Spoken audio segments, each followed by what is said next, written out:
Xitayning eng chong energiya ombiri deb atalayotgan Sharqi Turkistondagi tariم nefitlikidan 2020 yili jami 30 million tonna neft gaz vazni qiymatida neft va tabiiy gaz qazib olingan bo'lib, buning umumiy qiymati 10 milliard Amerika dollaridan oshar ekan.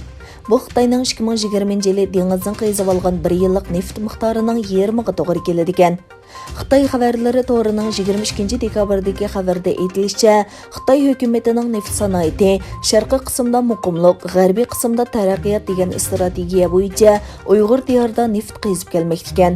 Gerçi tariم nefitlikidagi neft zapsi Xitayning quruqliq neft zapsining 3dan 2 qismini tashkillagan bo'lsa-mu, analizchilar yerlik Uyg'urlarning izchil Xitoydagi eng namrat turmush saviyasida yashab kelganligini tanqidlab kelmoqda ekan.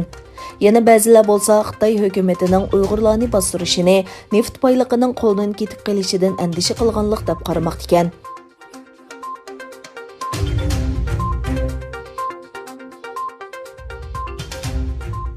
Fıransiya-Xitayning Uyg'urlarni majburiy emgakka selayotganligini nazarda tutib, yاۋرۇپائىتتىپاقى بىلەن Xitoy ئارىسىدىكى yangi mەblەغ سېلىش كېلىشىمىگە قارشىتۇرغانلىقىنى jakarlagan.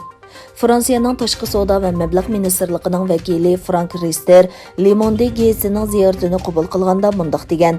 Франция Yevropa-İttipaقı bilan Xitoyning yangi mablag' selish kelishimiga Xitoyning Uyg'ur majburiy emgakini qo'llanishi sababli qarshi turadi.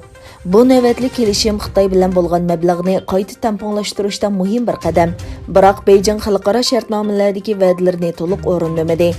Xitoyning Hong Kong va Uyg'urlarni bostirishiga qanday qaraydiganligi so'ralganda, Riser Hong Kong, ichki Mo'ng'ul va Uyg'urlarning vaziyatidan andisha qiladiganligini bildirgan. U Xitoyning xalqaro emgak tashkilotining majburiy emgakni cheklash ahdnomasini texnik tasdiqlamaganligini va buning Fransiya uchun intayin muhimligini ta'kidlab, agar biz majburiy emgakni bekor qilishga amal qila olmasak, Xitoyga mablag' selishni ilgari sura olmaymiz.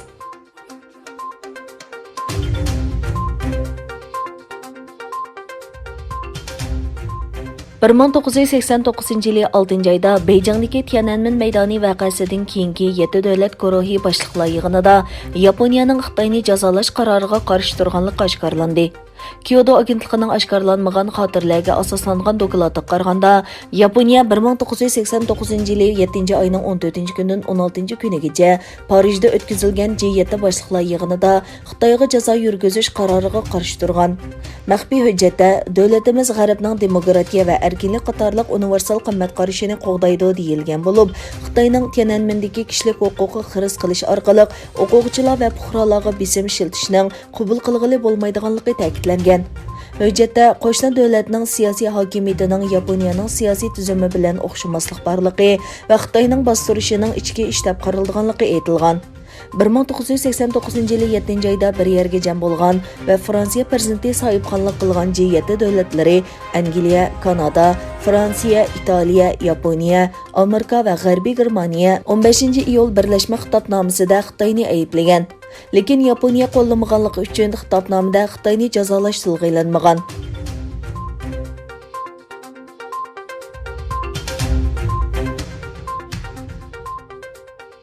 Kanada bir Xitoy şirketining Kanada temak altun kanini setib olishiga rad qildi. Kanada taraf rad qilish sababining Xitoyning davlat egiligidagi korxonalarning Sazgur Shimoliy qutub rayoniga kirishining Kanadaning davlat bexatarligiga tahdid elib kelishidan ansiraydiganligi ekanligini o'tirg'a qo'ydi. Ottawaning bu qarori Huawei'ning qurg'uvchisining qizi Ming Wenjuning qo'lga ilinishi bilan tez nacharlashgan Kanada-Xitoy munosabatiga yangi ko'lamga tushirishi mumkin.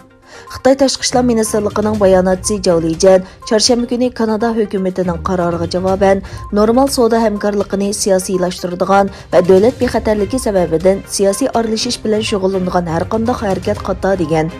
Zhao Lijian g'arb taratqularida doim bo'ri urush diplomati deb ataladi. Kanada sanoat ministrligining bayonotchisi dushanba kuni Kanada mablag' selishga ochiq, ammo u yana Kanadaning davlat bexatarlik manfaatini qo'g'dish kerak degan.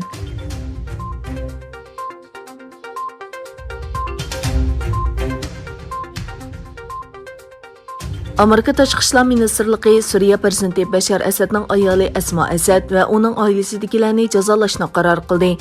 Angliyada tug'ilgan Asma Asad va uning hozirmi Londonda yashayotgan dadasi Favoz Akras, onasi Sehir O'tri, inisi Firoz Akras va tog'asi Ayyot Akras Amerika Moliya ministrligining jazo tizimiga kirgizilgan. BBC'ning xabariga qaraganda, Amerika Moliya ministrligi va Davlat ishlari mahkamasi e'lon qilgan ishki tizimlik jami 18 odam va organni o'z ichiga oladi ekan. Suriya armiyasi axborot bo'limining boshlig'i Kifat Mulham va Suriya Markaziy bankisi va Bashar Asadning yaqin maslahatchisi Lina Al-Kinoya qatorliqlar tizimlikda bor ekan.